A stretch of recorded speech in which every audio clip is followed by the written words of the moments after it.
The first test tube baby, Louise Brown, was born in 1978. At the time, Robert Edwards said the procedure had changed the face of medicine.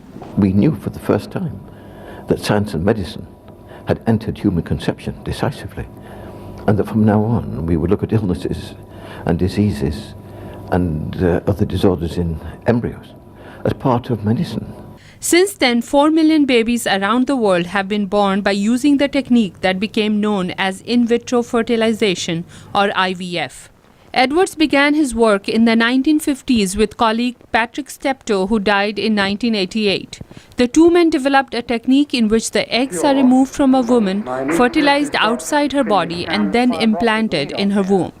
Their colleague Kay Elder says, despite criticism at the time, Edwards and Steptoe followed the courage of their convictions. They had repeated failures, they had no funding, they had everyone in the world against them, and they continued with immense passion, enthusiasm. Because of their work, the probability of an infertile couple taking a child home is now 1 in 5. Almost the same as a healthy couple conceiving naturally. Dr. Bill Peacock at American Fertility Association says Edwards' invention provides hope for infertile couples. The emotional consequences of infertility are significant, both for men and women, and this allows them to achieve something which they have wanted quite a great deal. So it's a real miracle in many ways. Fertility experts say millions of women suffer from infertility and that the problem gets worse with age. Dr. Jeffrey Goldberg is a fertility specialist at the Cleveland Clinic in Ohio. At birth, you have about 1 million. At the time of puberty, before you've even ovulated, you're down to about 300,000. During reproductive life, you'll ovulate 300 to 400. All of the other eggs degenerate over time. There is no lack of controversy over IVF.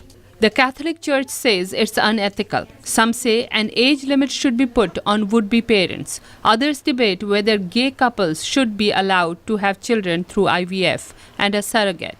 One study shows a small sample of people conceived through IVF suffer from an unexpectedly high rate of psychological problems. But fertility specialists and infertile couples have embraced the practice. Christer Hoag, a member of the Nobel Prize Committee, says that 1 to 2% of all newborns in Europe, America, Australia, and a number of other countries are conceived through IVF. It's a safe and effective therapy. It's regulated by strict ethical guidelines, and long-term follow-up studies have determined that IVF children are as healthy as other children. Robert Edwards is now 85. Some scientists say this prize is long overdue. Vidushi Sinha, VOA News, Washington. Nice to see you again. Lovely. Nearly 18. Yeah.